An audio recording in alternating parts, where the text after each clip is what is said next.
আচ্ছা, এখানে তুমি পাশেটা একটু দেখো। এখানটায় এশিয়া মহাদেশের, আমাদের তো পৃথিবীতে টোটাল কতগুলো মহাদেশ আছে? 7টা, ঠিক আছে। এবার এখানে আমরা প্রথমে এশিয়া মহাদেশটা বলি, ঠিক আছে। তোরা যদি ম্যাপের দিকে দেখিস, মানে মোটামুটি এই হচ্ছে এশিয়া মহাদেশ, ঠিক আছে। ঠিক আছে, এতগুলো মানে এশিয়া মহাদেশে, হ্যাঁ ওটা বাদ, মানে এটা হচ্ছে এশিয়া, এটা হচ্ছে আফ্রিকা, এটা Europe, North America, South America, Australia, আর এদিকে তোর ওশানি মানে ইভি আছে, আটলান্টিক আছে, ওটা বাদ। ঠিক আছে, এই কটা হচ্ছে মহাদেশ, ঠিক আছে।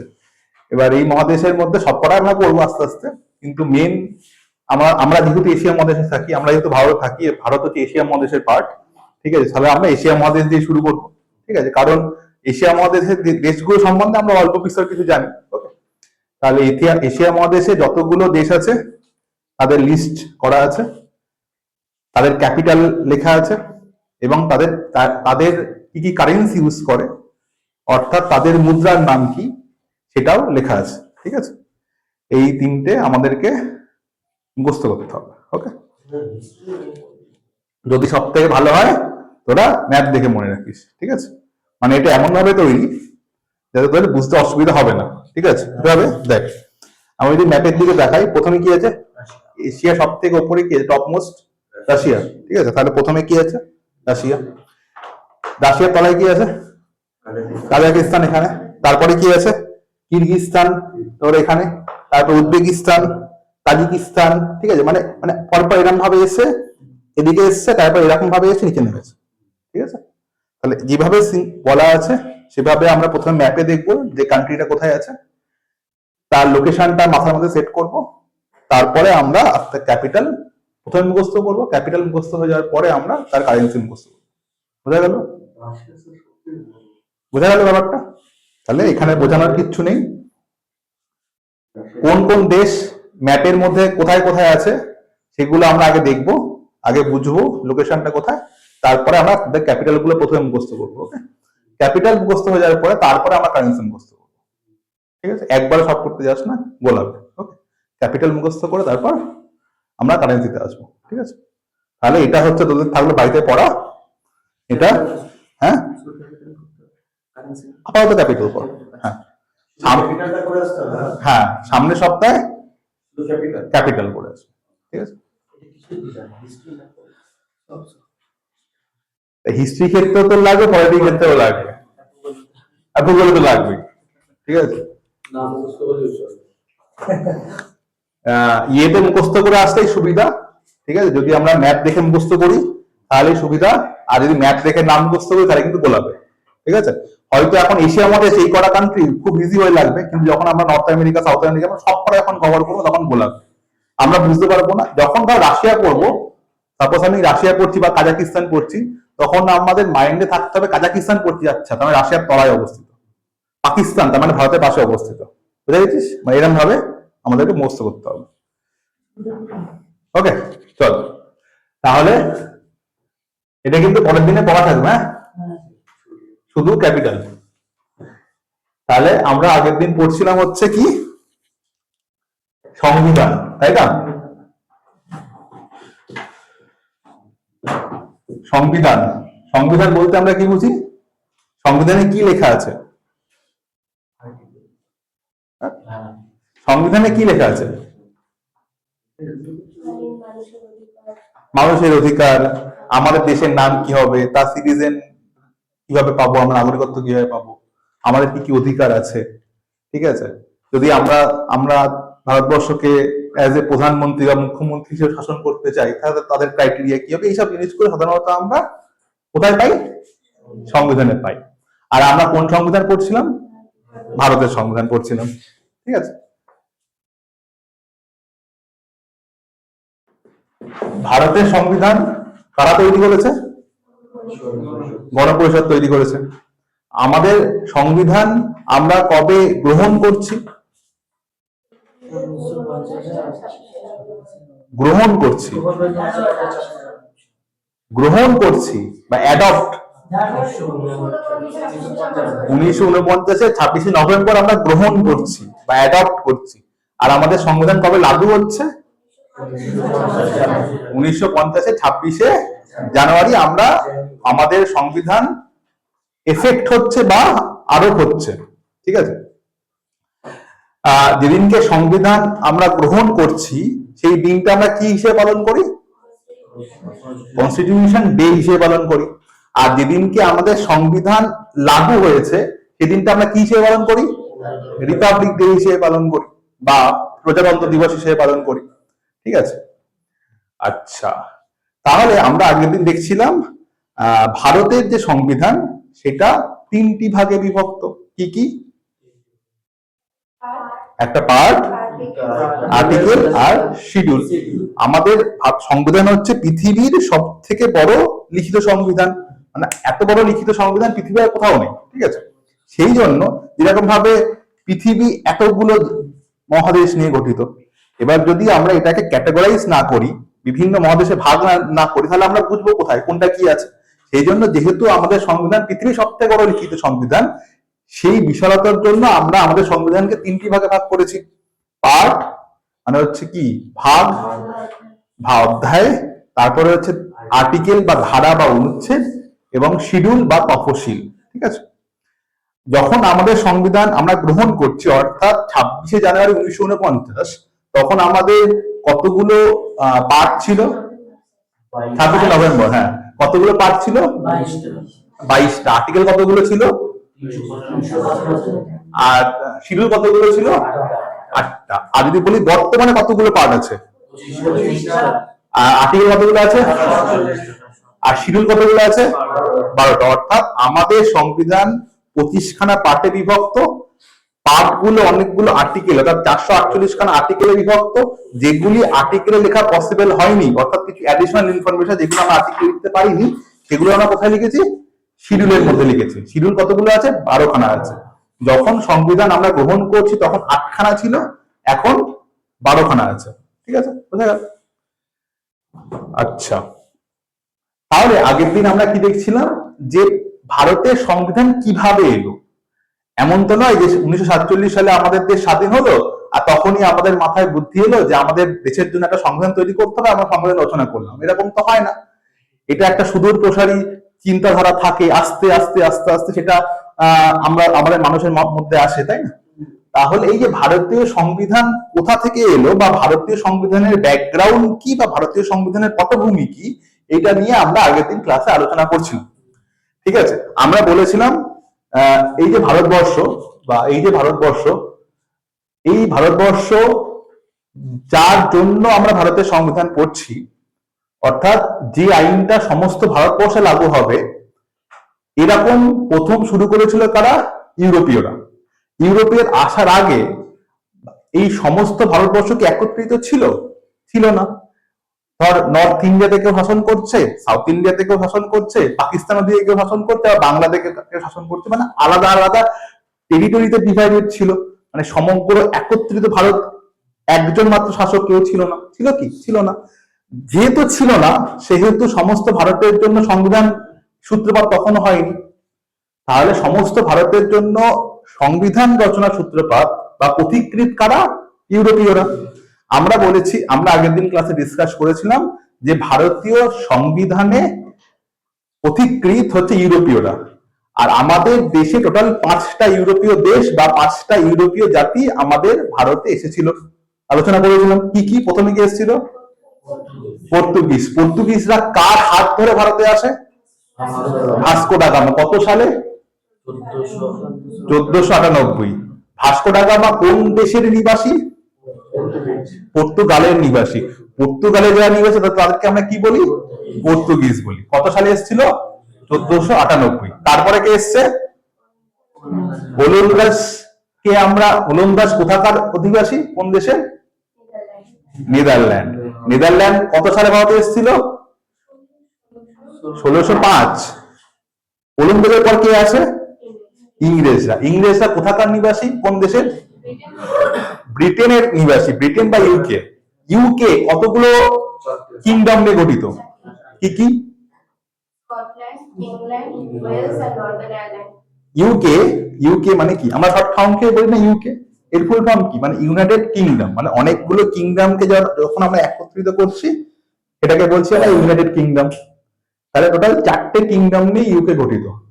সবার উপরে আছে এই, যদি এটাকে আমরা, এটা হচ্ছে ইউকে ম্যাপ, দেখতে পাচ্ছিস তোরা, এটা হচ্ছে ইউকে ম্যাপ, ঠিক আছে। এই ইউকে, এই যে হলুদ পোর্শন আর এই যে হলুদ পোর্শন, এটা হচ্ছে টোটাল ইউকে এর একটা ম্যাপ, ঠিক আছে। এবার এই যে এত বড় একটা দেশ, এটাকে বলছি ইউনাইটেড কিংডম। টোটাল 4টে কিংডম নিয়ে ইউকে গঠিত। একদম ওপরে রয়েছে হচ্ছে কি স্কটল্যান্ড, এই দক্ষিণ পূর্ব দিকে কে আছে ইংল্যান্ড, ইংল্যান্ডের পাশে কে আছে ওয়েলস, আর এই যে ছোট্ট একটা দ্বীপ যেটা মেইনল্যান্ড থেকে বিচ্ছিন্ন, এটাকে বলছে হচ্ছে নর্দার্ন আয়ারল্যান্ড। এই 4টে কিংডম নিয়ে কি গঠিত, ইউকে গঠিত। ইউকে অধিবাসীদের আমরা কি বলি, ইংরেজ বলি। ইংরেজরা কবে ভারতে এসছে, 1608। ইংরেজদের পর কে ভারতে আসে, ডেনমার্ক। ডেনমার্ক কোন দেশের নাগরিকদের আমরা ডেনমার্ক বলি, ডেনমার্ক। ডেনমার্ক দেখা তো ম্যাপে কোথায় আছে, এই দেখ, হ্যাঁ ডেনমার্ক আছে, ঠিক আছে। এখানে এখানে ইংল্যান্ড বা ইউকে, এখানে ডেনমার্ক, এখানটাই হচ্ছে তোর নেদারল্যান্ড এইখানটা, আর এখানটা হচ্ছে তোর ফ্রান্স, আর পর্তুগাল হচ্ছে এই যে এইখানটা, বুঝতে পেরেছিস। তাহলে তাহলে ডেনমার্করা কবে ভারতে আসে, 1620। এবং শেষ যে ইউরোপীয় দেশ বা জাতি ভারতে আছে তার নাম কি, ফ্রান্স বা ফরাসি, ঠিক আছে। তাহলে এই যে 5টা ইউরোপীয় দেশ বা 5টা ইউরোপীয় জাতি যে ভারতে এসেছিল, তার মধ্যে কোন দেশ বা কোন জাতি সমস্ত ভারতবর্ষকে একত্রিত করে, ইংরেজরা একত্রিত করে। ইংরেজদের হয়ে কারা একত্রিত করে, তাহলে ইংরেজদের হয়ে কারা একত্রিত করে, east India company. East India company established কবে হয় বা প্রতিষ্ঠিত কবে হয়, 1600 সিই। আচ্ছা, সিই বলতে বোঝা যাচ্ছে কমন এরা, ঠিক আছে। বর্তমান টাইমে ঐতিহাসিকরা খ্রিস্টাব্দ বা খ্রিস্টপূর্বাব্দ ইউজ করে না, ঠিক আছে, যেহেতু ওটা একটা ধার্মিক সিম্বল, সেই, ঠিক আছে। সেই জন্য যদি আমরা খ্রিস্টাব্দ অর্থাৎ যীশু খ্রিস্টের জন্মের পরের অবস্থাকে বোঝাই, তাহলে সেটাকে আমরা বলবো সিই বলবো, অর্থাৎ কমন এরা। যদি আমরা যীশু খ্রিস্টের জন্মের আগের অবস্থাকে বোঝাই, তখন বলবো হচ্ছে আমরা বিসিই বা বিফোর কমন এরা। কোথায় গেল, আমরা ম্যাক্সিমাম ক্ষেত্রে সিইটাকে ইউজ করব, আমরা খ্রিস্টাব্দ বা খ্রিস্টপূর্বাব্দটাকে সেভাবে ইউজ করব, ঠিক আছে, বোঝা গেল। আচ্ছা, ইস্ট ইন্ডিয়া কোম্পানির সূত্রপাত বা প্রতিষ্ঠা কবে হয়, 1600 সিই তে। কোথায়, ইংল্যান্ডে, ঠিক আছে। ইংল্যান্ডের রাজধানী লন্ডন এবং ইউকে রাজধানী লন্ডন, ঠিক আছে। তাহলে যখন 1600 সিইতে ইস্ট ইন্ডিয়া কোম্পানি প্রতিষ্ঠা হচ্ছে, তখন ইস্ট ইন্ডিয়া কোম্পানি ব্রিটিশ গভর্নমেন্টকে কি দিচ্ছে, বার্ষিক কত টাকা দিচ্ছে, 4,00,000 পাউন্ড দিচ্ছে। পাউন্ড বলতে আমরা কি বুঝি, মানে ব্রিটিশ যে কারেন্সি সেটাকে আমরা পাউন্ড বলি, ওকে। এবং এর বিনিময়ে এই ইস্ট ইন্ডিয়া কোম্পানি ব্রিটিশ গভর্নমেন্টকে যে বার্ষিক প্রত্যেক বছর যে 4,00,000 পাউন্ড দিচ্ছে, তার জন্য ব্রিটিশ গভর্নমেন্ট ইস্ট ইন্ডিয়া কোম্পানিকে কি দিচ্ছে, ট্রেড মনোপলি দিচ্ছে।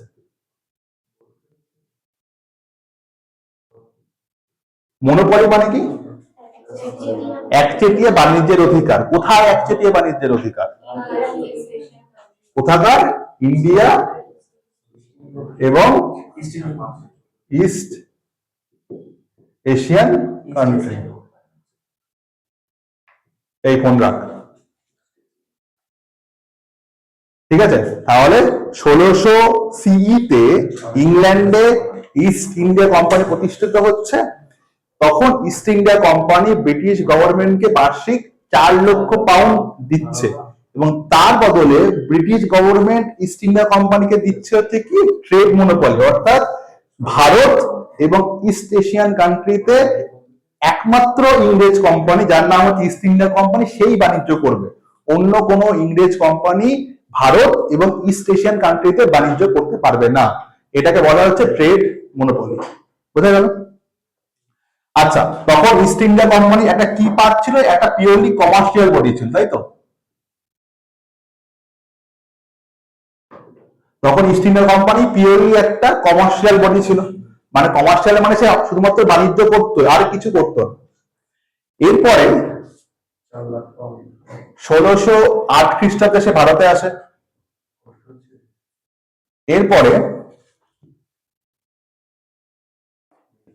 1757 সালে কি হয়? Battle of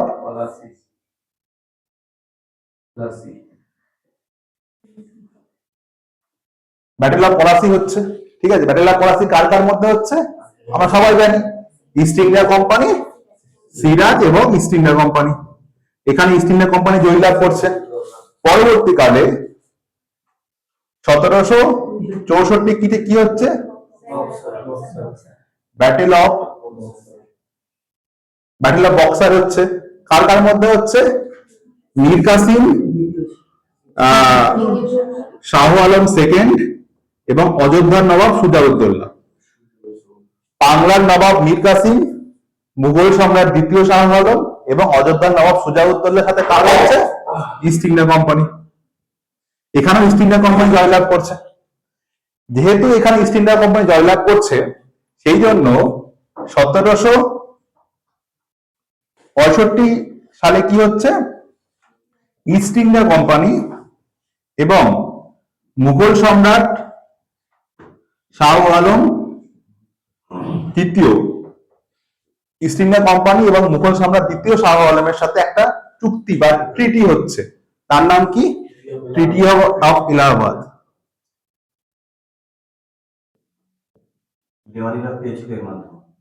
treaty of Allahabad হচ্ছে, এবং ট্রিটি অফ ইলাহাবাদের মাধ্যমে কি হচ্ছে? শাহ আলম, মুঘল সম্রাট দ্বিতীয় শাহ আলম ইস্ট ইন্ডিয়া কোম্পানিকে বাংলা, বিহার এবং উড়িষ্যার কি দিচ্ছে? দেওয়ানি দিচ্ছে। কি দিচ্ছে?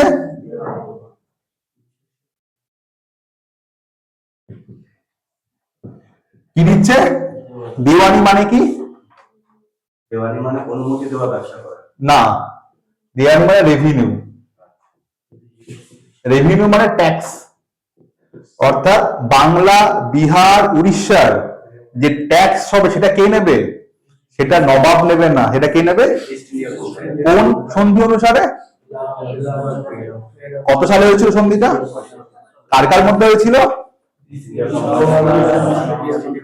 ইস্ট ইন্ডিয়া কোম্পানি আর মুঘল সম্রাট দ্বিতীয় শাহ আলমের মধ্যে হয়েছিল, ঠিক আছে।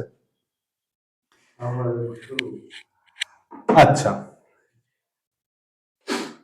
ওকে। এর ফলে 1765 সালেই বাংলাতে একটা ভিন্ন পরিস্থিতি তৈরি হচ্ছে। দেখ, একটা যখন গভর্নমেন্ট হয়, একটা গভর্নমেন্টের মেন দুটো ভাগ মেন। একটা হচ্ছে ল অ্যান্ড অর্ডার, আর একটা হচ্ছে রেভিনিউ, তাই তো? কি হয়েছে? একটা হচ্ছে ল অ্যান্ড অর্ডার আর একটা হচ্ছে রেভিনিউ। যখন বাংলার নবাব বাংলায় শাসন করছিল মোটামুটি 1765 সালে, তখন ল অ্যান্ড অর্ডারকে বাংলায় বলা হতো কি? নিজামতি। আর রেভিনিউ মানে তো দেওয়ানি। ওকে, তাহলে 1765 সালে নিজামতি, ঠিক আছে। ল অ্যান্ড অর্ডারকে বাংলার নবাবের টাইমে বলা হতো নিজামতি, ঠিক আছে। 1765 সালে বাংলার গভর্নর কে ছিল? রবার্ট। 1765 সালে বাংলার গভর্নর কে ছিল? Robert Clive. তাহলে 1765 সালে ট্রিটি অফ এলাহাবাদ অনুসারে রেভিনিউ কার কাছে চলে যাচ্ছে? রেভিনিউ চলে যাচ্ছে কার কাছে? ইস্ট ইন্ডিয়া কোম্পানির কাছে। আর ল অ্যান্ড অর্ডার কার কাছে থাকছে? সিরিয়াস তো মনে ভূত হয়ে গেছে। নবাব অফ বেঙ্গলের কাছে। ল অ্যান্ড অর্ডার কার কাছে থাকছে? নবাব অফ বেঙ্গলের কাছে। আর রেভিনিউ কার কাছে থাকছে? ইস্ট ইন্ডিয়া কোম্পানির সাথে। তাহলে আমরা বলতে পারি 1765 সালে বাংলায় কি শুরু হচ্ছে? Dual government. বাংলায় কি শুরু হচ্ছে? ডুয়েল গভর্নমেন্ট শুরু হচ্ছে। তাহলে যদি বলা হয় বাংলায় দ্বৈত শাসন ব্যবস্থা কবে শুরু হয়েছিল, তাহলে কি হবে অ্যান্সার? 1765 সালে। সেই সময় বাংলার গভর্নর কে ছিল? রবার্ট ক্লাইভ ছিল। এতদূর বোঝা গেছে, এতদূর আমরা আগের দিন পড়ে এসেছিলাম। আর এই যখন ইস্ট ইন্ডিয়া কোম্পানি মুঘল সম্রাট দ্বিতীয় শাহ আলমের কাছ থেকে দেওয়ানি পেল, তখন ইস্ট ইন্ডিয়া কোম্পানি শুধুমাত্র একটা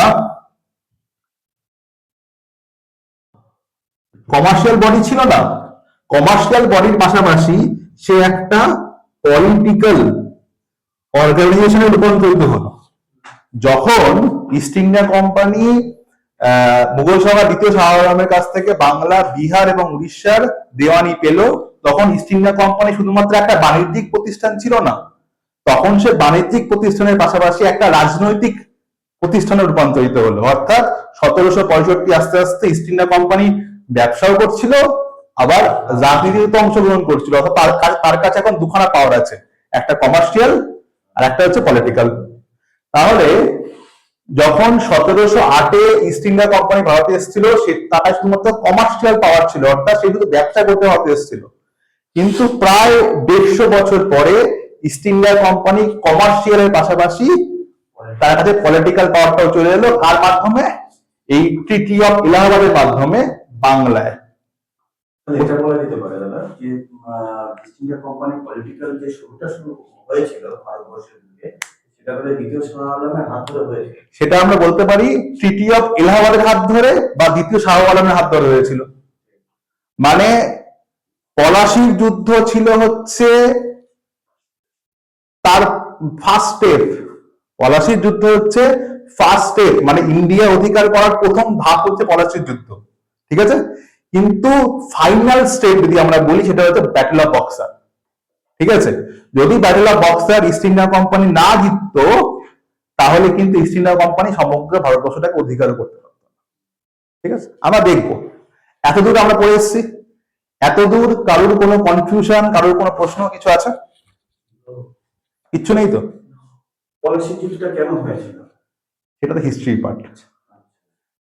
আমরা জাস্ট ভারতের সংবিধান কিভাবে এলো। ইন্ডিয়ার বাইরে ছিল ইস্ট ইন্ডিয়া কোম্পানি 1608। 1608 তখন শুধুমাত্র সে একটা কমার্শিয়াল বডি ছিল, ঠিক আছে? তারপরে battle of Palashi, battle of boxer, এইভাবে আস্তে আস্তে সে কমার্শিয়ালের পাশাপাশি পলিটিক্যাল সংগঠন হয়ে গেল, পলিটিক্যাল বডি হয়ে গেল, ঠিক আছে? এতদূর আমরা দেখে এসেছি, ঠিক আছে? যদি আমরা ভারতে ব্রিটিশ রুল দেখি, যদি আমরা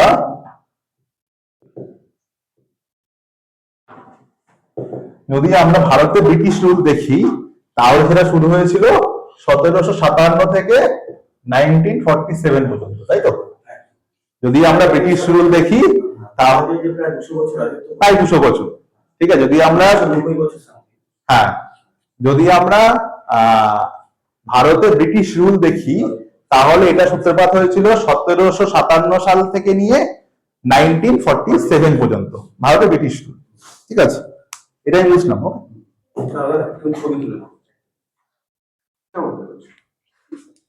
তোদের থাকলে তো হবে না।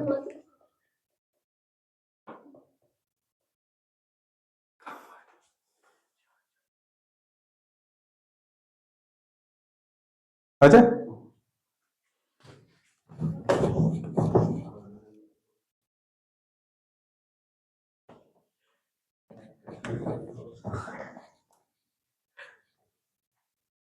তোরা তো হাসি পাচ্ছে কেন রে? খিদে পেয়েছে স্যার, টিফিন করতে পারি না। যা খেয়ে আয়, যা।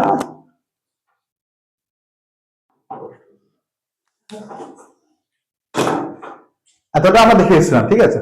যদি আমরা ব্রিটিশ রুল দেখি, তাহলে ব্রিটিশ রুল 1757 থেকে শুরু করে 1947 পর্যন্ত হয়েছিল, প্রায় 200 বছর। কিন্তু যদি আমরা ব্রিটিশ রুল দেখি,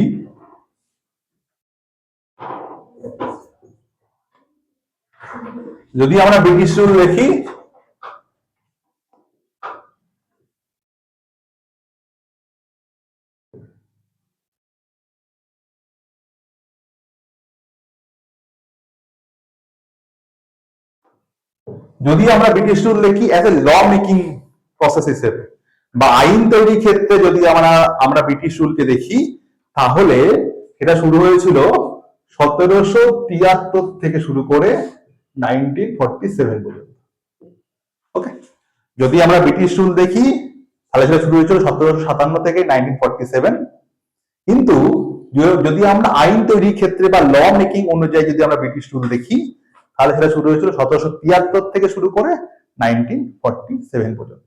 ঠিক আছে, এই যে 1773 থেকে শুরু করে 1947 পর্যন্ত এই যে British rule according to law making process, এটাকে আমরা দুটি ভাগে ভাগ করতে পারি। ঠিক আছে, কি কি? এটাকে আমরা কটি ভাগে ভাগ করতে পারি? একটা হচ্ছে কোম্পানি রুল, ঠিক আছে, আর একটা হচ্ছে টাউন রুল। কি কি? একটা হচ্ছে কোম্পানি রুল আর একটা হচ্ছে ক্রাউন রুল। কোম্পানি রুল শুরু হয়েছে 1773 থেকে শুরু করে 1858 পর্যন্ত। আর যদি ক্রাউন রুল বলি তাহলে 1858 থেকে শুরু করে 1947 পর্যন্ত। ঠিক আছে, ব্রিটিশ ল মেকিং হিসেবে যদি আমরা দেখি তাহলে আমরা কটি ভাগে ভাগ করতে পারি? দুটি ভাগে। কি রে বলছিস না কেন? বলতে হবে তো। দুটি ভাগে ভাগ করতে পারি, কি কি? একটা হচ্ছে কোম্পানি রুল আর একটা হচ্ছে ক্রাউন রুল। যদি বলি আমরা কোম্পানি রুল, তাহলে কত থেকে কতর মধ্যে হয়েছিল? 1773 থেকে 1858। আর যদি বলি ক্রাউন রুল, তাহলে কত থেকে শুরু হয়েছিল? 1858 থেকে 1947। ঠিক আছে, এর মধ্যে অনেক রুল আছে, কিন্তু আমরা কতগুলো মেন রুলই পড়বো। ঠিক আছে, যদি আমরা কোম্পানি রুল দেখি তাহলে আমরা পড়বো হচ্ছে কি? Regulating act, regulating act 1773। Crown রুলে কি আমি লিখছি? এরপর আছে পিটস ইন্ডিয়া অ্যাক্ট,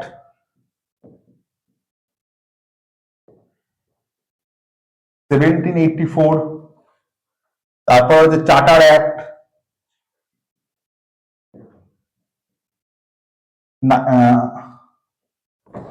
1793। তারপর হচ্ছে চার্টার অ্যাক্ট 1813। তারপরে চার্টার অ্যাক্ট 1833। এই যে তারপরে যে charter act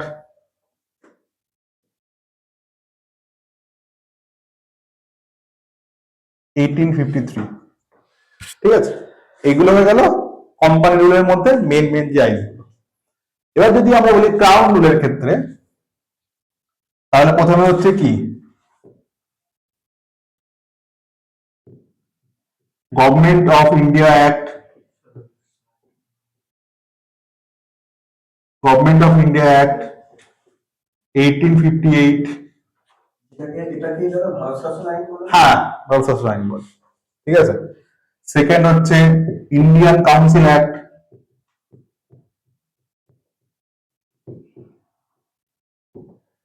1861। Indian council act 1892। Indian council act 1909। Government of India act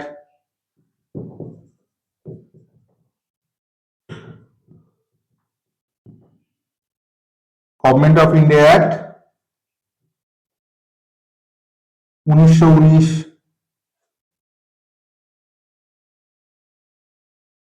government of India act 1935। এবং শেষ ইন্ডিয়ান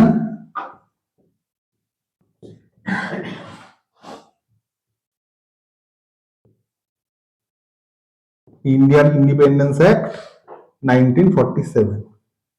ওকে, তাহলে যদি আমরা ব্রিটিশ রুলকে দেখি, তাহলে ব্রিটিশ রুল অনুযায়ী মানে ল মেকিং প্রসেস অনুযায়ী যদি আমরা ব্রিটিশ রুলকে দেখি, তাহলে সেটাকে আমরা 1773 থেকে শুরু করে 1947 অনুযায়ী সেটা চলে, এবং সেটাকে আমরা দুটি ভাগে ভাগ করতে পারি। একটা হচ্ছে কোম্পানি রুল আর একটা হচ্ছে ক্রাউন রুল। ঠিক আছে, লেখ তারপরে বলছি। কত সাল থেকে কত সাল পর্যন্ত হয়? 1773 থেকে 1947। এটাকে আমরা 40 ভাগে ভাগ করতে পারি। কি কি? কোম্পানি রুল আর ক্রাউন রুল। কোম্পানি রুল কত থেকে কত পর্যন্ত? আর ক্রাউন রুল 1947। তাহলে কোম্পানি রুলের মধ্যে কি কি আইন আমরা দেখতে পাই? কি কি আইন?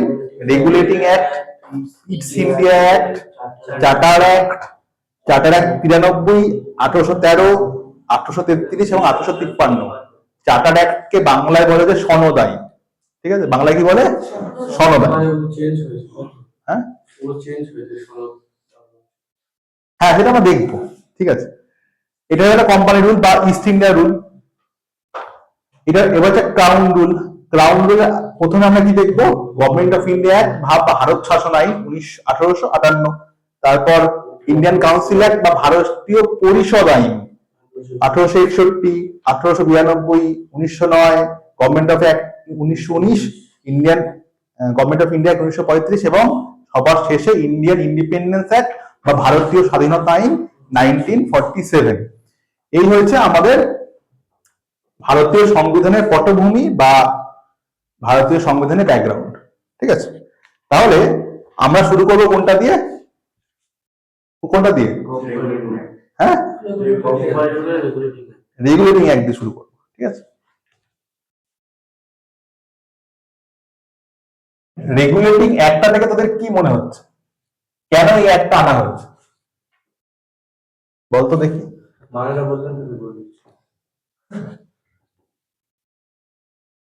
ধর তুই প্রেম করছিস, ঠিক আছে, প্রেম করছিস, এবার তোকে বলছে বাবু সোনা একটু খেয়ে নাও, এসব করে করে তোকে তোর প্রেমিক তোকে কন্ট্রোল করছে বা রেগুলেট করছে। তোর প্রেমিকা তোকে কন্ট্রোল বা রেগুলেট করছে। মানে কি হবে? মানে হচ্ছে মানে তুই ও উঠতে বললে তুই উঠবি, ও উঠতে বললে তুই উঠবি, ও বসতে বললে তুই বসবি। ঠিক আছে, দাদন দাদন কি দাদন? দাদন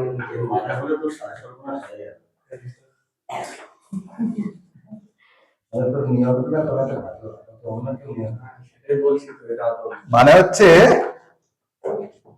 মানে মানে তুই অ্যাজ এ হিউম্যান তোকে তোকে তুই নিজের অনুযায়ী চলছিস না, তোকে চালাচ্ছে অন্যজন। অর্থাৎ তোর নিয়ন্ত্রণ আর তোর হাতে নেই, তোর নিয়ন্ত্রণ চলে গেছে অন্যের হাতে। বুঝতে পেরেছিস? এটাকে আমরা কি বলি? যখন আমার নিয়ন্ত্রণ আমার কাছে না থেকে অন্যের কাছে চলে যায়, তখন সেটাকে কি বলি? রেগুলেট। অর্থাৎ আমার রেগুলেট আমি করছি না, অন্যকে আমাকে রেগুলেট করছে। এই বসো, চোখ বড় বড় করলে এই বসে যাও। ঠিক আছে, বুঝতে পেরেছিস তো? মানে যখন চোখ বড় বড় করে তুই বসে যাবি, যখন তুই চোখ বড় বড় করে বেরিয়ে যাবি, মানে তোকে অন্য কেউ রেগুলেট করছে। ঠিক আছে, সেখান থেকে কি এসছে? Regulating act. সেখান থেকে স্যার তখন কি আমরা বুঝতে সব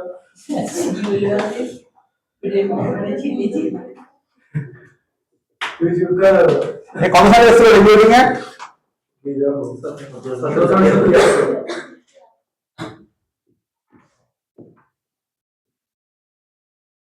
এবার প্রশ্ন হচ্ছে রেগুলেটিং অ্যাক্ট 1773, অর্থাৎ এই নামটা দেখে আমরা বুঝতে পারছি কেউ কোনো একজনকে রেগুলেট করছে বা নিয়ন্ত্রণ করার চেষ্টা করছে এই আইনের মাধ্যমে।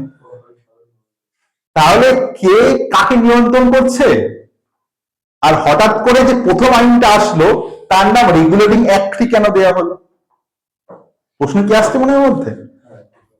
আসছে কি? আসা উচিত যে কে কাকে রেগুলেট করছে, এবং হট করে ব্রিটিশ রুলের আন্ডারে যে প্রথম আইন আসছে চলেছে তার নাম রেগুলেটিং অ্যাক্টই কেন, অন্য কিছু নয় কেন, তাই না? তাহলে কি মনে হয় কে কাকে রেগুলেট করবে? ইস্ট ইন্ডিয়া কোম্পানি বাংলার নবাবদেরকে রেগুলেট করে। ইস্ট ইন্ডিয়া কোম্পানি বাংলার নবাবদেরকে রেগুলেট করবে। আচ্ছা, আর ইস্ট ইন্ডিয়া কোম্পানি সাধারণ মানুষদের রেগুলেট করবে। আচ্ছা, আর পুরো ভারতবর্ষটাকে ওই সাধারণ মানুষ আর ভারতবর্ষ একই ব্যাপার। আর আর আর কি রে, আর কাকে রেগুলেট করবে, কে কাকে রেগুলেট করবে?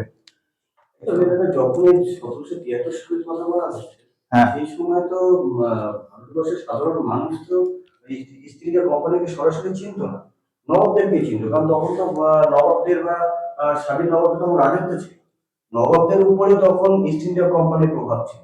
ইস্ট ইন্ডিয়া কোম্পানির নিয়ম এবং তাদের যা পছন্দ অপছন্দ, তারা কি চায় না চায়, সেগুলো বুঝে নবাবদের চলতে হবে। সরাসরি তো নবাবরা ইস্ট ইন্ডিয়া কোম্পানিকে জনগণের উপরে তো তারা শাসন কায়েম করে। তাহলে কি কাকে রেগুলেট করবে? তাহলে নবাবদেরকে রেগুলেট করতে ইস্ট ইন্ডিয়া কোম্পানি, বা নবাবদেরকে ইস্ট ইন্ডিয়া কোম্পানি ইশারাতে তাদের মানে নিয়মগুলো মেনে চলতে হতো, তাদের কথা শুনে চলতে হতো। আচ্ছা, আর কেউ কিছু বলবি? কিছু বল, ঘুমাচ্ছে। কি বনি, কি বলবি?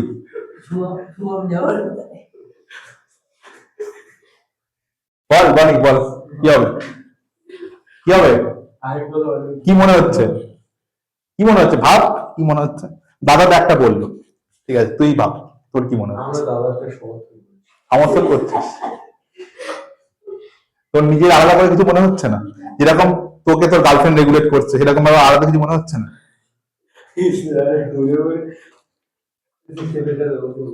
হ্যাঁ, কি মনে হচ্ছে? কি রে, কি মনে হচ্ছে? মৌসুমী বলে যাবে। কি মনে হচ্ছে? এখানে রেগুলেট করছে কাকে কাকে? এখানে ব্রিটিশ গভর্নমেন্ট,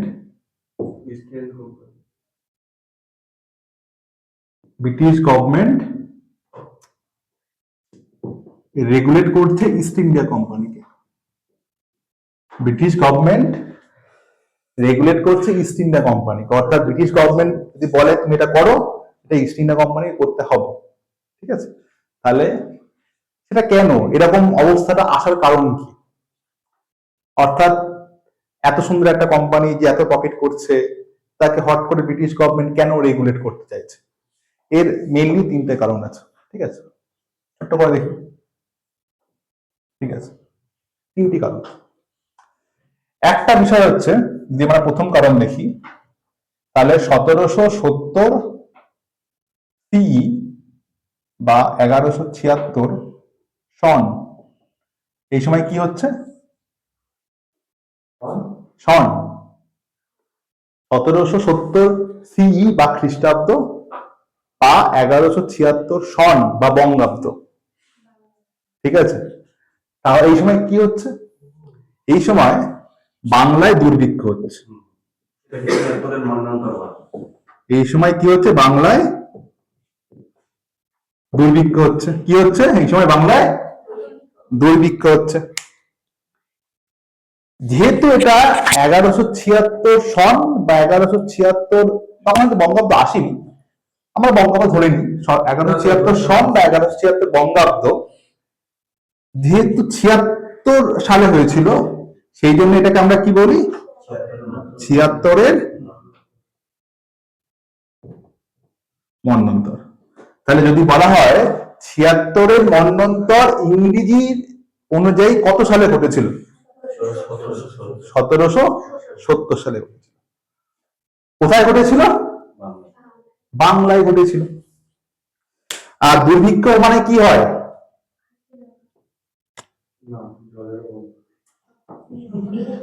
দুর্ভিক্ষ মানে কি হয়? মানে বৃষ্টি হচ্ছে না, বৃষ্টি না হলে ফসল ফলবে না, ফসল না করলে খাদ্য উৎপাদন হবে না, খাদ্য উৎপাদন না হলে মানুষ অনাহারে মারা যাবে, এটাকে বলা হয় দুর্ভিক্ষ। বুঝে গেল? তাহলে 1770 বা বাংলার 1176 সনে বাংলায় দুর্ভিক্ষ হচ্ছে, এবং এটাকে আমরা বলছি 76-এর মন্বন্তর। তাহলে চাষবাস হচ্ছে না, তাহলে সেই সময় বাংলায় রেভিনিউ বা দেওয়ানি বা ট্যাক্স কালেক্ট কে করছে? East India company. যদি ফসল না ফলে তাহলে সাধারণ মানুষ কি ইস্ট ইন্ডিয়া কোম্পানিকে দেওয়ানি বা ট্যাক্স দিতে পারবে? দিতে পারবে না। তাহলে তাদের রাজস্ব ঘাটতি হবে। অর্থাৎ বাংলায় দুর্ভিক্ষের জন্য তাদের যে ইকোনমি, এটা কলাপস করবে। রেভিনিউ আসছে না, তাদের ইকোনমি বা রাজস্ব কলাপস করবে। বোঝা গেল একটা কারণ। আচ্ছা, যদি আমরা ম্যাপে দেখি তাহলে এই ম্যাপে বেঙ্গল কোথায় অবস্থিত? মানে এইখানটায় বেঙ্গল অবস্থিত, ঠিক আছে? তাহলে 1770 সাল নাগাদ বাংলায় কি হচ্ছে? দুর্ভিক্ষ হচ্ছে। এর ফলে ইস্ট ইন্ডিয়া কোম্পানির রেভিনিউ বা রাজস্ব কলাপস করছে বা কমে যাচ্ছে। এটা হচ্ছে একটা কারণ। আচ্ছা, যদি আমরা ইস্টের দিকে আছি, ঠিক আছে, যদি আমরা ম্যাপের একদম সাউথের এখানটায় আসি, এখানটায় একটা রাজ্য ছিল যার নাম হচ্ছে মহীশূর। কি নাম? মহীশূর। এখানটায় একটা রাজ্য ছিল যার নাম কি? মহীশূর। আর এই মহীশূরটাকে সেই সময় কন্ট্রোল করতো কে? হায়দার আলী। এই সময় মহীশূরটাকে কন্ট্রোল করছে কে? হায়দার আলীর ছেলের নাম টিপু সুলতান। টিপু সুলতানের নাম তো শুনেছি আমরা। টিপু সুলতান কার ছেলে? হায়দার আলীর ছেলে। অর্থাৎ যখন বাংলায় দুর্ভিক্ষ হচ্ছে, সেই কিছুটা এগিয়ে পড়ে, সেই সময় মহীশূরের রাজত্ব কে করছে? হায়দার আলী। এবার ব্রিটিশরা চাইছে যেভাবে বেঙ্গলটাকে দখল করেছে সেভাবে ওরা মহীশূর রাজ্যটাকে দখল করতে চাইছে। সেই জন্য 1767 থেকে নিয়ে 1769 সাল নাগাদ শুরু হচ্ছে প্রথম অ্যাংলো মহীশূর যুদ্ধ, ঠিক আছে? সেই সময় 1767 সাল থেকে নিয়ে 1769 সাল পর্যন্ত কোথায়? এইখানে ইস্ট ইন্ডিয়া কোম্পানি এবং মহীশূরের যে শাসক হায়দার আলীর সাথে কি হচ্ছে? প্রথম অ্যাংলো বলতে বোঝাচ্ছে ব্রিটিশদেরকে, ঠিক আছে? আর মহীশূর মানে তো মহীশূর, বুঝতেই পারছি। অর্থাৎ ইস্ট ইন্ডিয়া কোম্পানি এবং হায়দার আলীর মধ্যে যুদ্ধ হচ্ছে, যেটাকে নাম হচ্ছে প্রথম অ্যাংলো মহীশূর যুদ্ধ। কবে হচ্ছে? 1767 থেকে শুরু করে 1769 পর্যন্ত। দেখ, ব্রিটিশদের মেন ঘাঁটি কি? বেঙ্গল। 1770 সাল নাগাদ ব্রিটিশদের মেন ঘাঁটি হচ্ছে বেঙ্গল। বেঙ্গল থেকে সে কি কালেক্ট করছে? রেভিনিউ কালেক্ট করছে। এখান থেকে যে রেভিনিউ বা রাজস্ব কালেক্ট করছে সেটা খরচা করছে কোথায়? মহীশূর রাজ্যটাকে অধিকার করার জন্য। এটা খরচা করছে কোথায়? মহীশূর রাজ্যটাকে অধিকার করার জন্য। তাহলে বেঙ্গলে যে দুর্ভিক্ষ, সেখান থেকে রেভিনিউ আসছে না। এদিকে মহীশূরে রয়েছে হায়দার আলী, সে খুব একটা পাওয়ারফুল সম্রাট, সে সহজে দমবে না, ঠিক আছে? সেই জন্য পয়সার ঘাটতির জন্য মহীশূরটাকে ব্রিটিশরা ক্যাপচার করতে পারছে না। মানে অর্থাৎ প্রথম 1767 থেকে শুরু করে 1769 পর্যন্ত যে প্রথম অ্যাংলো মহীশূর যুদ্ধ হচ্ছে সেটাকে তারা জয়ী হতে পারছে না, এবং এখানে তাদের প্রচুর অর্থ ব্যয় হচ্ছে। এর ফলেও এদের ইকোনমি কলাপস করছে। হ্যাঁ হ্যাঁ হ্যাঁ, ঠিক আছে। তাহলে বাংলার দুর্ভিক্ষের জন্য ওদের ইকোনমি কলাপস করছে। বাংলা থেকে যে রাজস্ব পেত সেই রাজস্ব দিয়ে তারা প্রথম অ্যাংলো মহীশূর যুদ্ধ করলো, কিন্তু তাতেও কোনো ফল হলো না, তারা যুদ্ধ জয়লাভ করতে পারলো না, মহীশূর রাজ্যটাকে অধিকার করতে পারলো না, এবং প্রচুর অর্থ ব্যয় হলো। এরপরে তাদের ইকোনমিও কলাপস করছে। বোঝা গেল দুখানা কারণ। এবং আমাদের থার্ড কারণ, দেখ, 1717 সালে আমরা জানি কি এসেছিল? ফারুক শিয়ারের ফরমান। 1717 সালে কি এসেছিল? ফারুক শিয়ারের ফরমান। এবং এই ফরমান অনুযায়ী কি বলা হয়েছিল? যে বাংলা, বিহার, উড়িষ্যায় ব্রিটিশ ইস্ট ইন্ডিয়া কোম্পানি বিনা শুল্কে বাণিজ্য করতে পারবে। অর্থাৎ তুমি যদি বাংলা, বিহার এবং উড়িষ্যায় বাণিজ্য করতে চাও, তোমাকে কোনো ট্যাক্স দিতে হবে না, বিনা শুল্কে বাণিজ্য করতে পারবে। যার নাম কি? দস্তক। পড়েছি তো, আমরা জানি তো। 1717 সালে ফারুক শিয়ার ব্রিটিশ ইস্ট ইন্ডিয়া কোম্পানিকে কি দিয়েছিল? দস্তক দিয়েছিল, তাই তো? এই দস্তকে ইউজ করে সে কি করবে, বাংলা, বিহার এবং উড়িষ্যায় বিনা শুল্কে বাণিজ্য করতে পারবে। কিন্তু এটা দিয়েছিল শুধুমাত্র কোম্পানিকে। কিন্তু এখানে কি করছে, ইস্ট ইন্ডিয়া কোম্পানি যে কর্মচারী তারা কি করছে, এই দস্তকের অপব্যবহার করছে এবং নিজেরা বিনা শুল্কে বাণিজ্য করছে। এর ফলে কোম্পানির যে রেভিনিউ আসার দরকার সেই রেভিনিউ আসছে না, সেটা কার কাছে যাচ্ছে, ইস্ট ইন্ডিয়া কোম্পানির এমপ্লয়ীদের কাছে যাচ্ছে।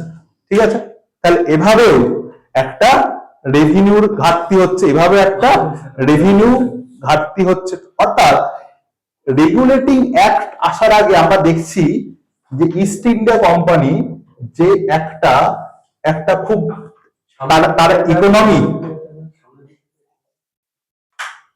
আমরা দেখছি যে রেগুলেটিং অ্যাক্ট আসার আগে ইস্ট ইন্ডিয়া কোম্পানি যে এত শক্তিশালী যে একটা ইকোনমিক পাওয়ার ছিল সেটা আস্তে আস্তে কোলাপস করছে, সেটা আস্তে আস্তে কোলাপস করছে।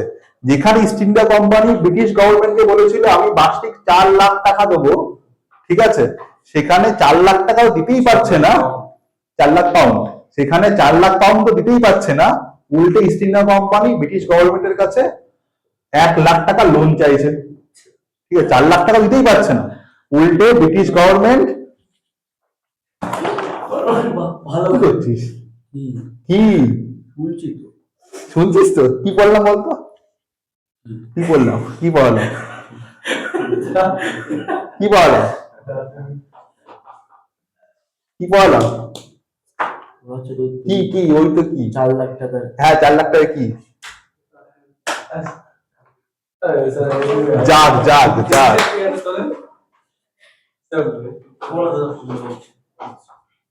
ঠিক আছে, তাহলে ইস্ট ইন্ডিয়া কোম্পানি যে একটা এত ইকোনমি পাওয়ারফুল কোম্পানি ছিল, সেটা 1770 আস্তে আস্তে সে ইকোনমিটাকে কোলাপস করছে।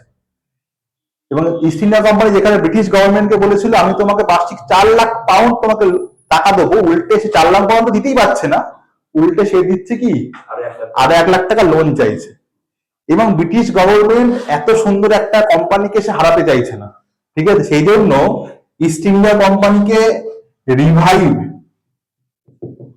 রিভাইভ মানে কি, পুনর্জীবিত করা। ঠিক আছে, রিভাইভ করার জন্য এবং ইস্ট ইন্ডিয়া কোম্পানিকে রেগুলেট করার জন্য কি আনছে, রেগুলেটিং অ্যাক্ট 1773। ব্রিটিশ গভর্নমেন্ট এত সুন্দর একটা কোম্পানিকে সে হারাতে চাইছে না, সেই জন্য ব্রিটিশ ইস্ট ইন্ডিয়া কোম্পানি মানে ব্রিটিশ গভর্নমেন্ট ইস্ট ইন্ডিয়া কোম্পানিকে পুনর্জীবিত বা রিভাইভ করার জন্য, আবার নতুন ভাবে দাঁড় করানোর জন্য এবং ইস্ট ইন্ডিয়া কোম্পানিকে কন্ট্রোল বা রেগুলেট করার জন্য কি আনছে, রেগুলেটিং অ্যাক্ট 1773। ঠিক আছে, তাহলে রেগুলেটিং অ্যাক্ট ব্রিটিশ গভর্নমেন্টের যে প্রথম আইন তার নাম রেগুলেটিং অ্যাক্ট। সেই অ্যাক্টের নামকরণ এরকম কেন করা হলো, তার পেছনে কি কি কারণ ছিল, আশা করি তোমরা বুঝতে পেরেছিস। কোনো কনফিউশন, ক্লিয়ার হয়েছে যে ব্রিটিশ গভর্নমেন্ট প্রথম যে আইন এনেছিল তার নাম রেগুলেটিং অ্যাক্ট কেন, বোঝা গেল কি?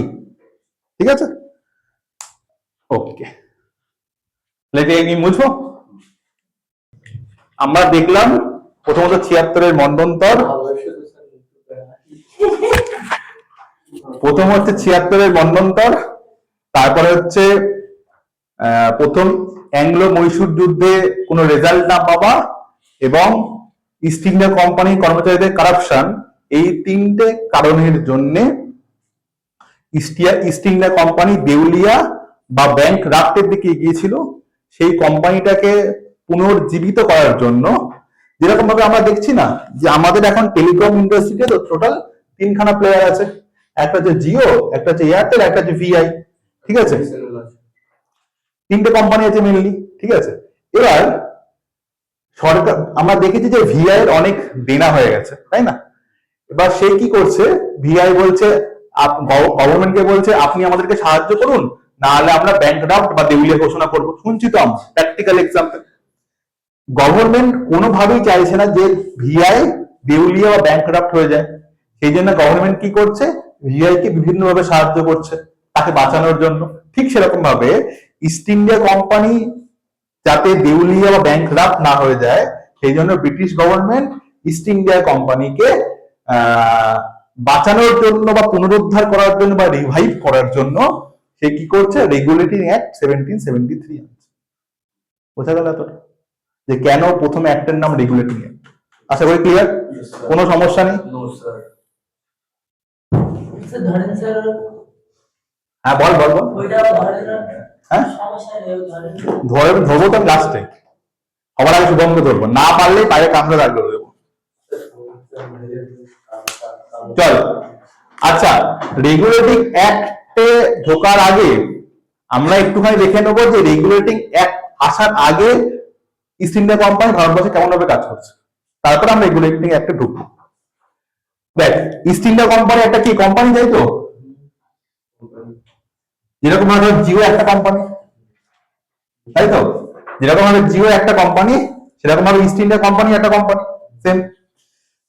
যদি আমি বলি জিওকে কে চালায়, মুকেশ আম্বানি। শুধু কি মুকেশ আম্বানি চালায়? না, অনেক কটা বোর্ড অফ ডাইরেক্টরস আছে, অনেক কটা বোর্ড অফ ডাইরেক্টরস আছে। শুধুমাত্র জিওর ক্ষেত্রে না, তুই টাটা বল, তুই রিলায়েন্স বল, যে কোনো কোম্পানির ক্ষেত্রে একজন ব্যক্তি কোম্পানি চালাতে পারে না, অনেক কটা বোর্ড অফ ডাইরেক্টরস আছে। তারা, হ্যাঁ, তারা মিলে কোম্পানিটাকে চালায়, ঠিক আছে? অর্থাৎ জিওকে কে চালাচ্ছে, জিওকে কে চালাচ্ছে? ডাইরেক্টরসরা। মানে ভালো করে বুঝবি, হ্যাঁ ভালো করে বুঝবি, জিওকে কে চালাচ্ছে? ডাইরেক্টরস, মানে বোর্ড অফ ডাইরেক্টরস, মানে অনেকজন ব্যক্তি মিলে চালাচ্ছে জিওকে। যদি বলি জিওর হেডকোয়ার্টার কোথায়, মুকেশ আম্বানি কোথায় থাকে? মুম্বাই থাকে। যদি বলি জিওর হেডকোয়ার্টার কোথায়? মুম্বাইতে। মুম্বাই কোন রাজ্যের মধ্যে পড়ে? মহারাষ্ট্রের মধ্যে পড়ে। এতটা বুঝতে পারলি? তাহলে অর্থাৎ জিও হচ্ছে একটা টেলিকম কোম্পানি যাকে চালাচ্ছে অনেক কজন, যাকে আমরা কি বলছি, ডাইরেক্টরস বলছি, এবং যাদের হেডকোয়ার্টার হচ্ছে মুম্বাইতে। তাহলে জিও কি শুধুমাত্র মুম্বাইতেই কাজ করছে, না সমস্ত ভারতে কাজ করছে? জিও তো মুম্বাইতে কাজ করছে না, জিও তো সমস্ত ভারতে কাজ করছে। তাহলে এই এই হেডকোয়ার্টারে যারা বোর্ড অফ ডাইরেক্টরসরা আছে, তাদের একার পক্ষে কি পুরো ভারতকে কন্ট্রোল করা সুবিধা? সহজ না। সেই জন্য এরা কি করলো, এরা ভারতকে 4টি ভাগে ভাগ করে দিল। কি করলো? ধর, একটা হচ্ছে নর্দার্ন রিজিয়ন, একটা হচ্ছে ইস্টার্ন রিজিয়ন, একটা হচ্ছে ওয়েস্টার্ন রিজিয়ন, আর একটা হচ্ছে সাউথার্ন রিজিয়ন। ঠিক আছে? যেহেতু মহারাষ্ট্রে একটা বেস্ট কোম্পানি যার নাম জিও, তাদের মহারাষ্ট্রে বসে সমস্ত ভারতবর্ষকে কন্ট্রোল করা খুব কষ্টকর ব্যাপার। সেই জন্য তাদের সুবিধার জন্য তারা কি করলো, ভারতবর্ষকে 4টি ডিভিশনে ভাগ করে দিল। ঠিক আছে? কি কি? Northern region, southern region, western region এবং ইস্টার্ন রিজিয়ন। লাইকের রেড জোনের মতো, লাইকের রেল জোনের মতো, যে এত বড় বড় ভারতবর্ষে রেলটাকে একা কন্ট্রোল করা সম্ভব না, সেই জন্য অনেক কটা জোনে ভাগ করে দিয়েছে। ঠিক আছে? এবার প্রত্যেকটা জোনের তো একজন হেড দরকার, যে এই রিজিয়নটাকে কন্ট্রোল করবে। ধর বলে দিল যে যে রিজিয়নে যে কন্ট্রোল করবে তাকে বলবো হচ্ছে আমরা ম্যানেজার। ঠিক আছে? কি বলবো? ম্যানেজার। বুঝতে পেরেছিস? তাহলে নর্দার্ন জোনের যে কন্ট্রোল করতে হচ্ছে নর্দার্ন ম্যানেজার, সাউদার্ন জোনের ম্যানেজার, ইস্টার্ন জোনের ম্যানেজার এবং ওয়েস্টার্ন জোনের ম্যানেজার। অর্থাৎ Jio as a telecom company, যার বিজনেস সমস্ত ভারতবর্ষে জুড়ে, যার হেডকোয়ার্টার হচ্ছে মুম্বাইতে, এবং যাকে চালায় হচ্ছে অনেক কজন বোর্ড অফ ডাইরেক্টরসরা মিলে। ঠিক আছে? তারা তাদের কাজের সুবিধার জন্য কি করলো, সমস্ত ভারতবর্ষে তাদের যে ব্যবসা সেটাকে 4টে রিজিয়নে ভাগ করে দিল, নর্থ, সাউথ, ইস্ট, ওয়েস্ট, এবং প্রত্যেকটা রিজিয়নকে সামলানোর জন্য একজনকে ম্যানেজারকে অ্যাপয়েন্ট করে দিল। তার ম্যানেজারটা কি করবে, এই জনকে দেখবে এবং রিপোর্ট করবে কাকে? ডাইরেক্টরসকে। এতটা ক্লিয়ার যে কিভাবে একটা কোম্পানি চলে? কোনো সমস্যা নেই বুঝতে, সেই তো? ওকে, তাহলে আসি এবার east India company, east India কোম্পানিতে। ঠিক আছে?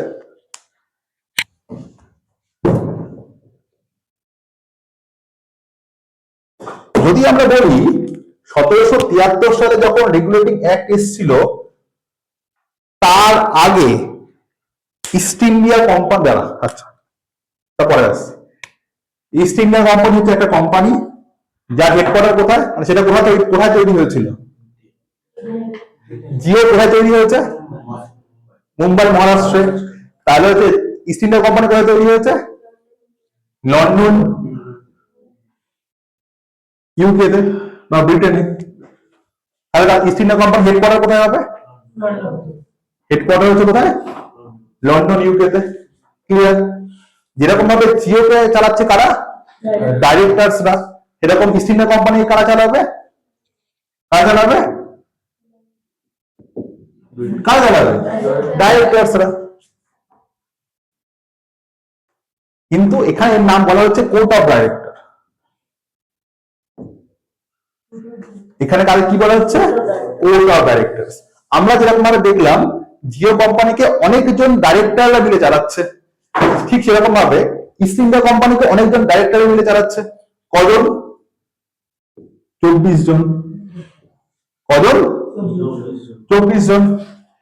এতটা বোঝা গেল? ইস্ট ইন্ডিয়া কোম্পানির ব্যবসা কোথায়, যেরকম দেখলাম জিওর ব্যবসা সমস্ত ভারতবর্ষ জুড়ে, আর ইস্ট ইন্ডিয়া কোম্পানির ব্যবসা কোথায়, ভারতবর্ষে। 1973 সালের আগে ইস্ট ইন্ডিয়া কোম্পানির ব্যবসা ভারতবর্ষে তিনটে জায়গায় ছিল, তিনটে জায়গায় ছিল। কোথায় কোথায়, প্রথম হচ্ছে বেঙ্গল, সেকেন্ড হচ্ছে ম্যাড্রাস,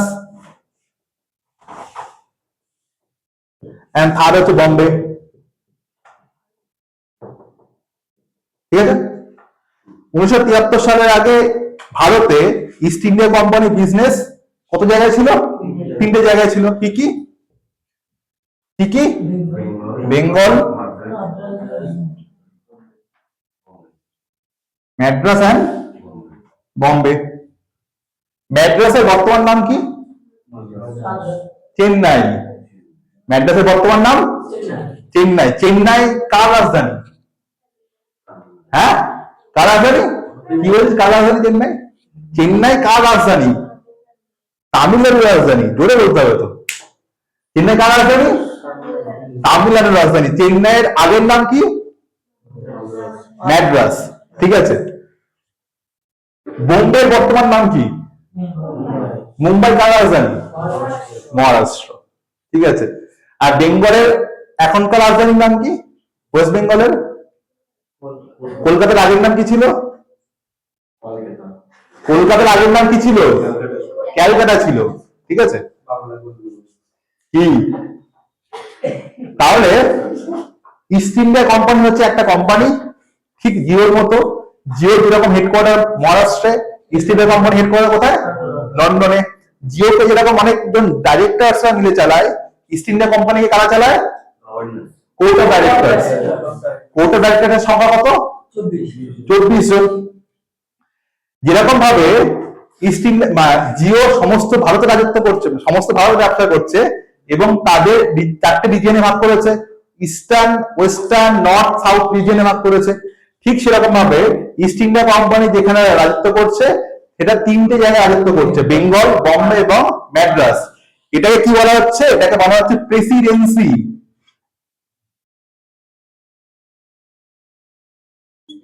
যেরকম ভাবে এটাকে রিজিয়ন বলা হতো, সেরকম ভাবে এটাকে কি বলা হচ্ছে, প্রেসিডেন্সি। অর্থাৎ 1973 সালের আগে কতগুলো প্রেসিডেন্সি ছিল, কি কি, দাদা হ্যাঁ, তিনটে প্রেসিডেন্সির মধ্যে বৃহত্তম প্রেসিডেন্সি বোম্বে, বেঙ্গল।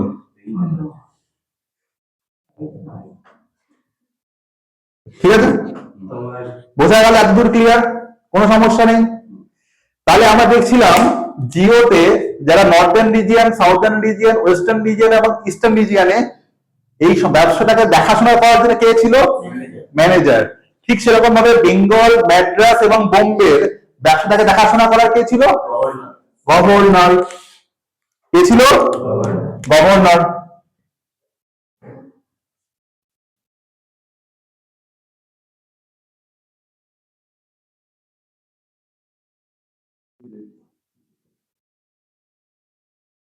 ঠিক আছে? বোঝা গেল? তাহলে ইস্ট ইন্ডিয়া কোম্পানি 1773 সালের আগে কিভাবে রেগুলেট হতো, কারা তাকে রেগুলেট করতো, কারা তাকে পরিচালনা করতো, বোঝা গেল? কোনো কনফিউশন নেই। ক্লিয়ার? ক্লিয়ার তো? চল তাহলে 1773 সালে রেগুলেটিং অ্যাক্ট আসার আগে ইস্ট ইন্ডিয়া কোম্পানিকে কন্ট্রোল করছে কারা? কোর্ট অফ ডাইরেক্টরসরা। এদের সংখ্যা কতগুলো? এদের হেডকোয়ার্টার কোথায়? লন্ডন। ইউকে তে। ইউকে কতগুলো কিংডম নিয়ে গঠিত? কি কি? ওকে। যেরকম ভাবে জিও তার ব্যবসাটাকে 4টি রিজিয়নে ভাগ করেছে, সেরকম ভাবে ইস্ট ইন্ডিয়া কোম্পানি তার তার ব্যবসাটাকে কতগুলি ভাগে ভাগ করেছে? কি কি?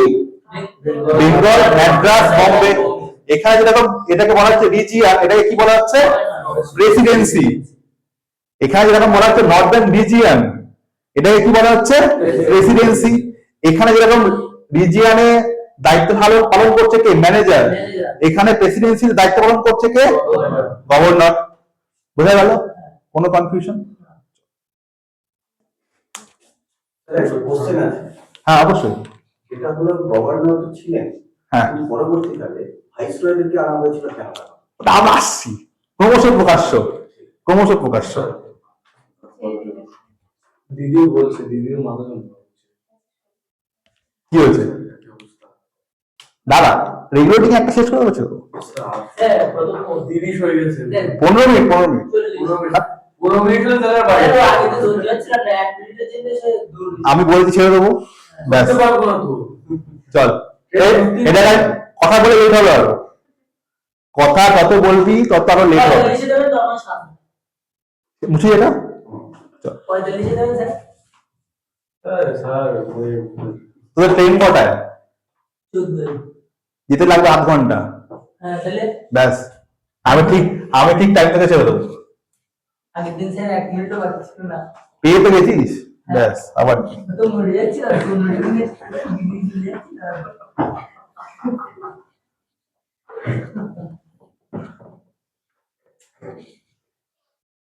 এতদূর আশা করি সবাই বুঝতে পেরেছিস, কোনো সমস্যা হয়নি। ঠিক আছে,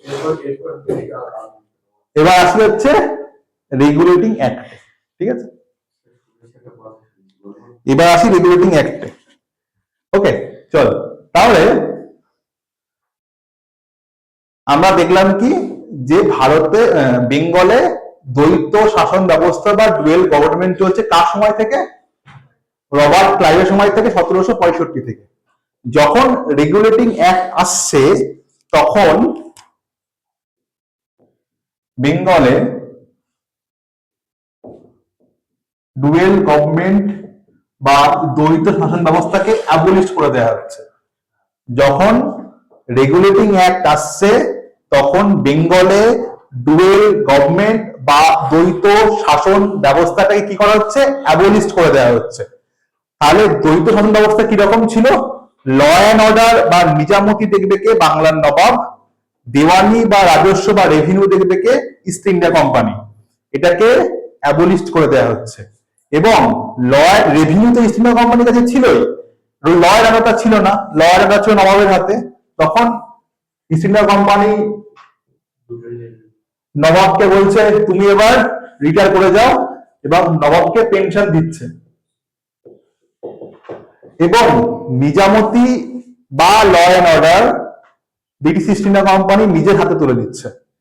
যেরকম ভাবে রেভিনিউ ইস্ট ইন্ডিয়া কোম্পানির কাছে অলরেডি ছিল, এই এক আসার সাথে সাথে ল অ্যান্ড অর্ডার বা নিজামতি নবাবের কাছ থেকে কেড়ে ইস্ট ইন্ডিয়া কোম্পানি নিজের হাতে তুলে দিচ্ছে। এভাবে 1773 বাংলায় ডুয়েল গভর্নমেন্ট বা দ্বৈত শাসন ব্যবস্থার পতন ঘটছে। শুরু হয়েছিল কবে? 1700 কোন আইন অনুসারে? তৃতীয় এলাহাবাদ। এটা হলো প্রথম পয়েন্ট। দ্বিতীয় পয়েন্ট, ইস্ট ইন্ডিয়া কোম্পানিকে কন্ট্রোল করছে কারা? ইস্ট ইন্ডিয়া কোম্পানি কন্ট্রোল করছে কারা? এই কিছু জিওকে কন্ট্রোল করছে কারা? হ্যাঁ, ইস্ট ইন্ডিয়া কোম্পানি কন্ট্রোল করছে কারা?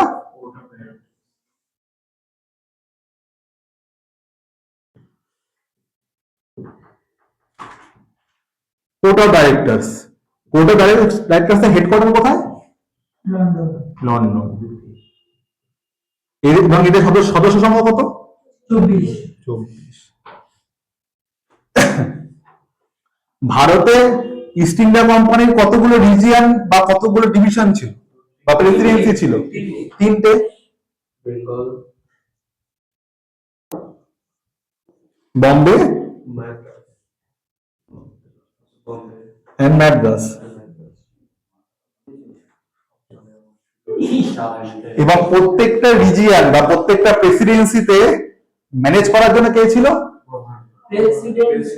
প্রেসিডেন্সি তার গভর্নর। প্রত্যেকটা রিজিয়ন বা প্রেসিডেন্সি থেকে ম্যানেজ করার জন্য কে ছিল? গভর্নর। গভর্নর, তাই তো? আমরা যখন দেখিয়েছিলাম জিওদের রিজিয়নদের যারা ম্যানেজার ছিল তারা কাকে রিপোর্ট করছে? ডাইরেক্টরকে রিপোর্ট করছে। ঠিক সেরকম ভাবে গভর্নর কাকে রিপোর্ট করবে? কোর্ট অফ ডাইরেক্টরকে রিপোর্ট করবে। কোনো সমস্যা নেই। কিন্তু যখন রেগুলেটিং অ্যাক্ট আসছে তখন বেঙ্গলের যে গভর্নর পদটা এটাকে অবলুপ্ত করে দেওয়া হচ্ছে বা এটাকে পতন ঘটানো হচ্ছে। পতন করে কি চিরতরে শেষ করে দেওয়া হচ্ছে? না, একে প্রমোট করা হচ্ছে। কি করা হচ্ছে? একে প্রমোট করা হচ্ছে। এবং প্রমোট করে বাংলার গভর্নরকে করা হচ্ছে গভর্নর জেনারেল অফ বেঙ্গল। কি করা হচ্ছে? Governor general of Bengal. অর্থাৎ বাংলার যিনি ম্যানেজার, অর্থাৎ বাংলা প্রেসিডেন্সির যিনি ম্যানেজার তাকে আমরা আর গভর্নর বলবো না, তাকে আমরা কি বলবো? গভর্নর জেনারেল অফ বেঙ্গল বলবো। কোন আইন অনুসারে? রেগুলেটিং অ্যাক্ট 1773 অনুসারে। ঠিক আছে? আগে যেরকম ভাবে আমরা দেখেছি বেঙ্গলের গভর্নর, বম্বে প্রেসিডেন্সির গভর্নর এবং মাদ্রাস প্রেসিডেন্সির গভর্নর কাকে রিপোর্ট করবে? কোর্ট অফ ডাইরেক্টরস কে, যে কিনা লন্ডনে বসে আছে, যার সদস্য সংখ্যা 24। কিন্তু এই আইন অনুসারে বলা হচ্ছে বম্বে এবং ম্যাড্রাস রিপোর্ট করবে গভর্নর জেনারেল অফ বেঙ্গলকে এবং তারপরে governor general of Bengal report করবে কাকে? কোর্ট অফ ডাইরেক্টরস কে। অর্থাৎ গভর্নর জেনারেল অফ বেঙ্গলের পাওয়ারটাকে বৃদ্ধি করা হলো। কেন? কারণ বেঙ্গল সব 1773 তে ব্রিটিশ ইস্ট ইন্ডিয়া কোম্পানি সব থেকে বড় রিজিয়ন বা প্রেসিডেন্সি ছিল এবং সব থেকে বেশি রেভিনিউ কোথা থেকে আসতো? বেঙ্গল থেকে আসতো।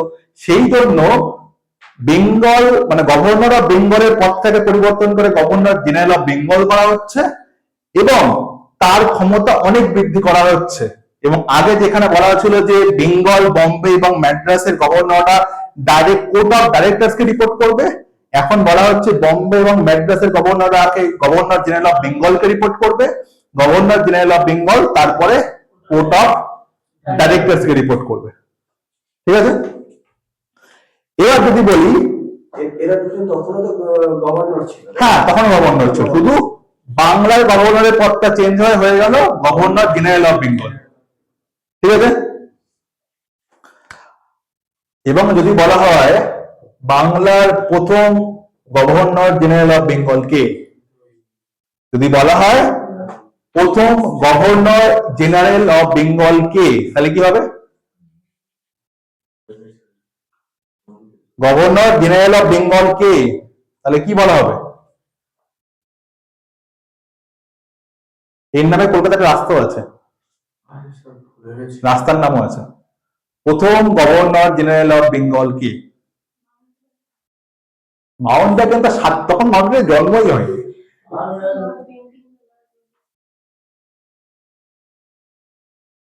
রাস্তা আছে কলকাতায় এনার নামে। কি বল? তুই কেন কিছু লাগছিস? Warren Hastings. হেস্টিংস। রাস্তা ওয়ারেন আপনি তো প্রথম গভর্নর জেনারেল অফ বেঙ্গল কে? Warren Hastings. প্রথম গভর্নর জেনারেল অফ বেঙ্গলকে ওয়ারেন হেস্টিংস। গভর্নর অফ বেঙ্গলের পদটাকে কবে গভর্নর জেনারেল অফ বেঙ্গল করা হচ্ছে, কোন আইনের মাধ্যমে? 1773। এবং বাংলার প্রথম গভর্নর জেনারেল অফ বেঙ্গলকে ওয়ারেন হেস্টিংস। ঠিক আছে। যদি বলা হয় ফার্স্ট গভর্নর অফ বেঙ্গলকে, ফার্স্ট গভর্নর অফ বেঙ্গলকে, ফার্স্ট গভর্নর অফ বেঙ্গলকে, সে তো governor general of Bengal. First governor of বেঙ্গলকে লর্ড ক্যানিং এখনো 100 বছর পর আসবে। কে ফার্স্ট গভর্নর অফ বেঙ্গলকে? Robert Clive.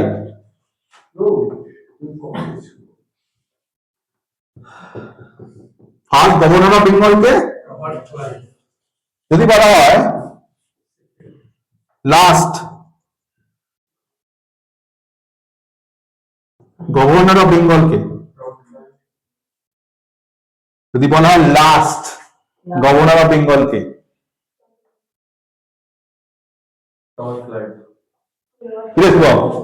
Ball last governor of বেঙ্গলকে। তুই জানিস? বলিস নি? First governor of Bengal, last governor of Bengal Warren Hastings.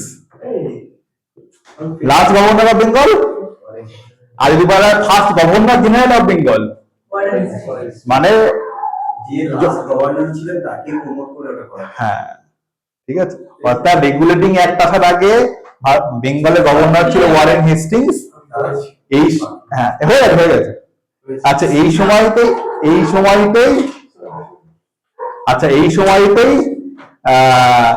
Regulating act 1773 আসে এবং গভর্নর অফ বেঙ্গলের পদটাকে প্রমোট করে করা হচ্ছে গভর্নর জেনারেল অফ বেঙ্গল, এবং প্রথম গভর্নর জেনারেল হচ্ছে ওয়ারেন হেস্টিংস।